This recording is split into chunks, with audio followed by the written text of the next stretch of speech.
So, what do your owners have a right to know when your condo or HOA has been sued? In this video, two of our experts will answer that question.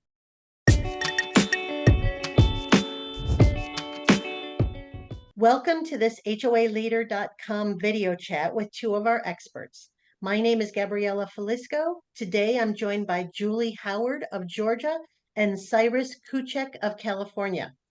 And this month, we're asking a question based on a news report about a lawsuit filed by a Las Vegas homeowner. The owner is seeking $8 million against the HOA, claiming that the HOA's Architectural Review Committee improperly denied their request to build a large home on the grounds that it would block views to Lake Mead. The problem is that the HOA board hasn't notified the community owners about the lawsuit, and they heard about it only because the plaintiff, one of their neighbors, sent a letter to all the owners. So in this video, these two HOA lawyers will discuss when you should notify your owners of lawsuits against your condo or HOA. And does that answer change when you as a board expect a lawsuit to be filed? So just a note, these experts are providing insights based on the laws and the practices in their state. This video is intended to provide general guidance you can use if you have this situation and need to approach experts in your state. So with that in mind, Julie, what is the practice and law in Georgia with regard to disclosing lawsuits filed against a condo or HOA? Good afternoon. Yes. In Georgia, there is no duty to disclose a lawsuit to the owners by the board. There's no affirmative duty. There are contexts where it certainly may arise, but the board is not obligated to disclose that. Cyrus, California, is that the same? California is the same. I have to echo Julie's sentiments. I will say there's one caveat in California, which is if there's a construction defect lawsuit, there actually is a potential affirmative duty in circumstances with construction defects. So that's kind of one specialized caveat. Okay. And you mentioned earlier before we hopped on the call, and it's possible there's no reason ever to disclose this because the lawsuit could end. Tell us more about that.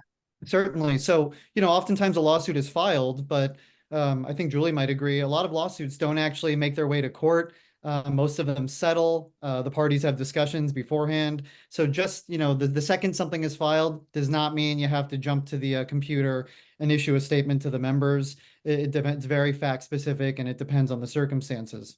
Yes, I agree. And I would also note, since Cyrus raised construction defect, in Georgia, we have what's called the Right to Repair Act.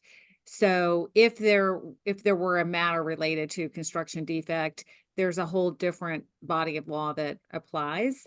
And there is a requirement for an owner vote to approve proceeding in certain situations. So that would be something separate and apart from general association operations, including architectural review that you're raising.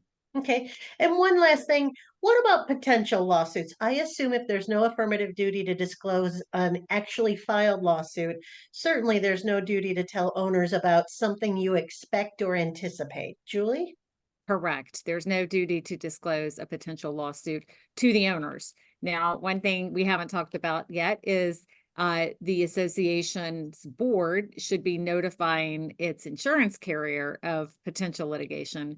So that's a whole different issue. But as far as notifying the owners, no duty. Cyrus, true in California, of course, right?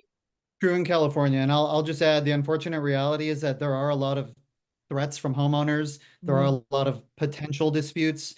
It doesn't mean they need to be disclosed to the owners. And in some cases, they're pretty sensitive as far as information goes. So you don't want to necessarily disclose anything until something really materializes, becomes a public filing, gets to that point. Great information, Julie and Cyrus. Thank you. Listeners, please be sure to click the link below to watch the additional extended video where these two experts expand on this topic by explaining what to disclose about lawsuits and potential lawsuits when they believe it's necessary.